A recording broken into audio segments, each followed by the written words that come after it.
Selanjutnya sambutan dari Bapak Kepala Desa Bahomuahi.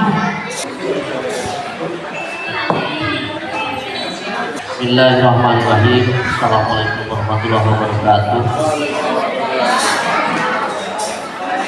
Alhamdulillahirabbil alamin. Allahumma sholli ala sayyidina Muhammad wa ala alihi washabihi ajmain. Rabbi shrah li sadri wa yassir li amri wahlul 'uqdatam min lisani yafqahu qawli. Apa-apa.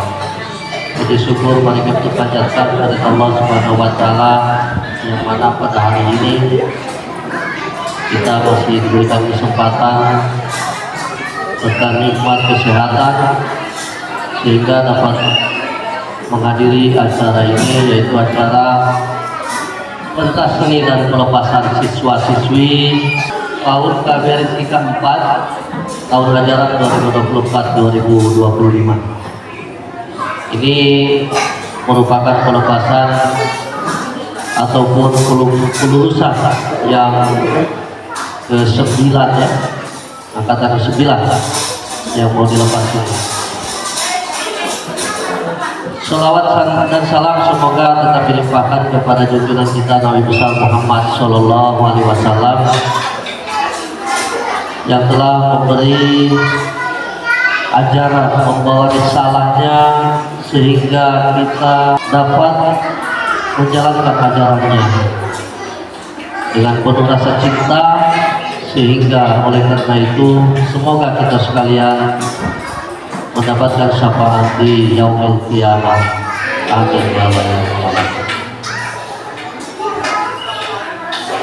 Rekan-rekan pemerintah desa yang sempat hadir yang kami hormati, Bapak Imam Desa Bahomuahi yang kami hormati, Bunda Paul yang sempat hadir kami hormati, para guru dan kepala sekolah TK PAUD Al-Khairat Rizki Kampat yang kami hormati, Bapak Ibu wali murid yang kami cintai. Alhamdulillah pada hari ini anak-anak kita sekalian telah sukses ataupun telah melewati satu jenjang pertama, yaitu pendidikan usia dini. Ini merupakan jenjang pendidikan yang paling di bawah, dan ini kalau saya lihat dari tadi ini memang luar biasa mereka punya bimbingan ini. Bukan mudah ini mendidik anak-anak seperti ini. Di sini diperlukan kesabaran dan ketabahan para guru, bukan perkara yang mudah. Sedangkan kita biasa hanya mendidik ataupun mengasuh anak kita dalam rumah, satu orang ataupun 2 orang saja kita sudah kewalahan, sudah menunda. Jadi itu saya harapkan kepada ibu, biasakan dengan bahasa-bahasa positif ya. Walaupun kita marah, jangan keluarkan bahasa yang kotor. Karena apa? Ternyata di kalimat kita itu terkandung doa, dan doa ibu itu doa yang paling mustajab. Sehingga walaupun kita sudah emosi, sudah bagaimana itu mendidik anak, tolong jangan keluarkan kata nakal, jangan keluarkan bahasa-bahasa yang sifatnya mentunda, nggak boleh. Jadi walaupun anak kita nakal itu, katakan saja, aduh anakku solehnya, pintarnya. Dengan kalimat-kalimat positif seperti itu biasa diterapkan ya. Kalau kita terbiasa dengan kalimat-kalimat yang negatif, apalagi sampai mendoakan yang tidak baik, apa yang akan terjadi? Naudzubillah. Nanti besar anak kita nakal, siapa suruh kita yang mendoakan nakal, kita yang menyuruh nakal di saat kecil. Maka Tuhan kabulkan anak kita seperti apa yang kita ucapkan. Itu ya. Terus kemudian yang kedua, selaku orang tua patut kita bersyukur. Silakan Pak BPD untuk menempati tempat. Selamat datang. Ya, lanjut. Patut kita bersyukur dan berterima kasih kepada guru-guru kita, guru-guru yang telah membina dalam kesehariannya, sehingga yang dihasilkan anak-anak kita bisa membaca walaupun doa-doa pendek, bisa sedikit-sedikit mungkin menghitung, bernyanyi, dan banyak pendidikan-pendidikan lainnya yang mereka kenal. Mereka mengenal dengan profesi-profesi yang ada. Itu dibuktikan dengan apa yang mereka pakai hari ini. Mereka diperkenalkan bahwa di Indonesia ini ada polisi, ada tentara pun ada angkatan laut, polisi, ada polantas. Nah, semua itu patut kita syukuri. Yang tidak pernah dia dapatkan di lingkungan keluarga kita, tetapi di sekolah itu kita dapatkan. Jadi pada hari ini tugas guru-guru PAUD ini, hari ini mereka selesai. Untuk jenjang ini, untuk angkatan ini mereka sudah selesai. Siapa yang akan lanjutkan? Yang akan lanjutkan adalah guru di tahapan selanjutnya. Kenapa saya sampaikan demikian? Di dalam setiap fase mereka beranjak, berjenjang, terus berjenjang dengan berganti para pendidik, begitu seterusnya. Tetapi apa yang terjadi dalam keseharian? Selaku orang tua kita tidak pernah terlepas dari itu. Yang membersamai mereka siang dan malam dan selamanya hingga dia dewasa adalah kita selaku orang tua. Maka dari itu bimbingan dari kita itu paling utama. Jadi kita tidak bisa hanya mengharap kepada guru-guru yang membimbing di saat jam sekolah.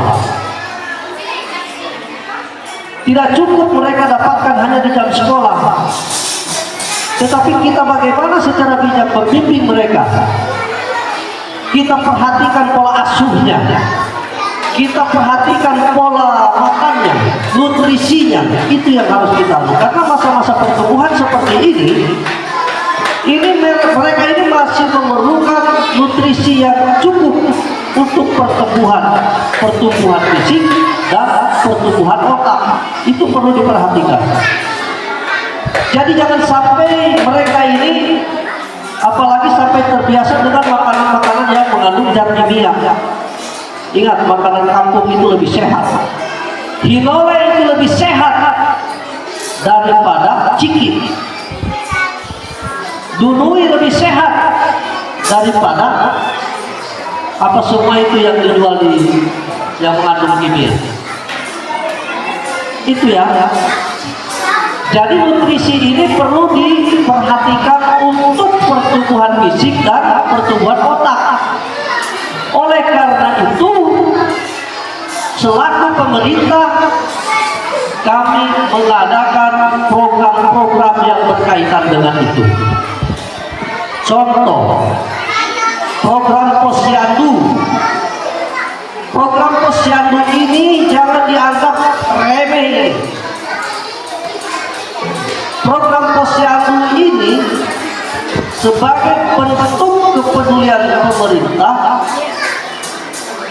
dalam hal ini melihat anak bangsa untuk memperhatikan pertumbuhan fisik dan pertumbuhan otaknya dengan cara diberikan nutrisi-nutrisi yang sesuai dengan arahan dari terkait ataupun kesehatan.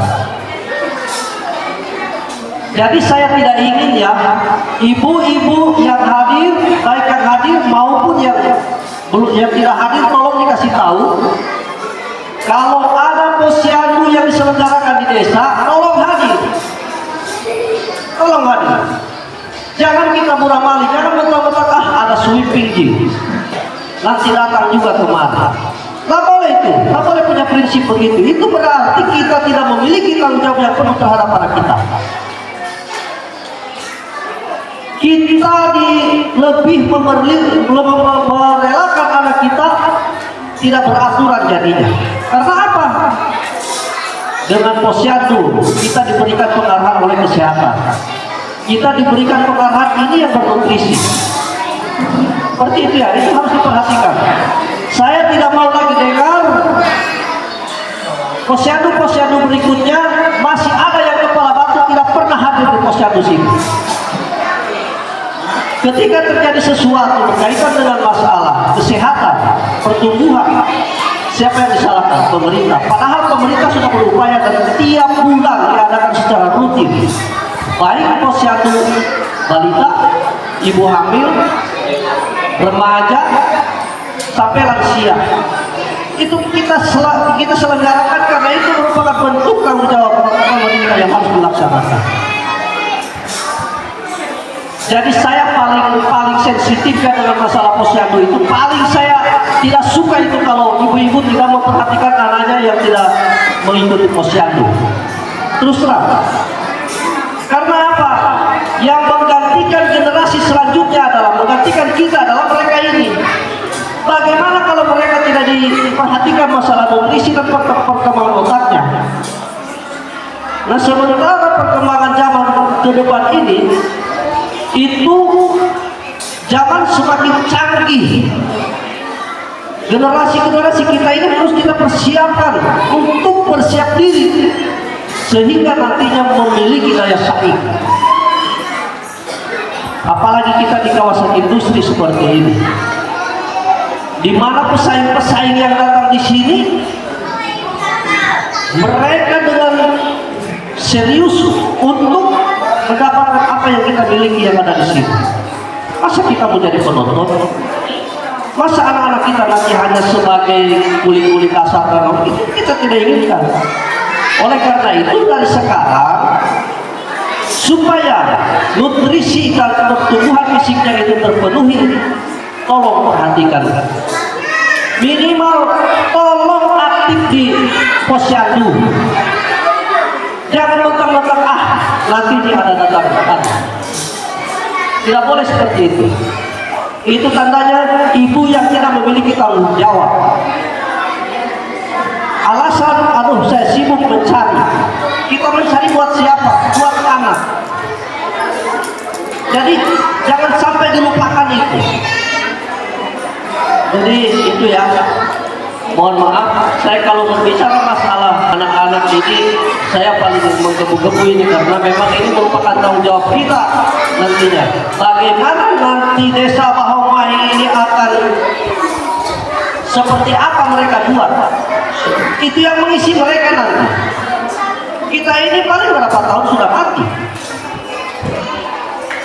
Ibu-ibu, bapak-bapak yang hadir pada hari ini paling jatah Nabi itu 60 tahun, 70 tahun sudah ada. Nah, sementara kehidupan yang berkelanjutan nanti ini kita tidak pernah tahu sampai berapa ratus tahun lagi baru berakhir dunia ini. Nah, sehingga ini saya sangat bersyukur bahwa hari ini dari TK PAUD dan PAUD KB telah menampilkan hasil dari mereka. Mungkin sebentar ada pentas seni ataupun lain-lainnya, dan ini secara visual mereka sudah implementasikan dengan memperkenalkan anak-anak kita bahwa ini di Indonesia ada polisi, ini di Indonesia ada tentara. Jadi mereka lebih ini tujuannya di samping untuk mengenal itu, mereka juga supaya dipacu sehingga dia dalam hidupnya nanti memiliki cita-cita. Oh, dengan memakai baju begini saya semangat. Nah, orang tua juga seperti itu. Tanya anaknya, cita-cita nanti mau besar mau jadi apa? Nah? Ketika dia katakan, oh saya ingin jadi ini, mah aminkan segera. Jangan dipandang sebelah mata, jangan seperti, jangan ada kalimat kalimat seperti itu kalimat yang melemahkan. Ketika ini ada ditanya, mau jadi apa? Presiden, amin ya Allah ya Tuhan. Sertai dengan doa ini. Gantungkan cita-citamu setinggi langit. Kalaupun tidak sampai, pasti akan minimal tidak. Itu kata Bung saya sudah lupa itu peribahasa. Jadi walaupun tidak ini, tapi dia tetap memiliki cita-cita yang tinggi. Itu perlu kita dukung.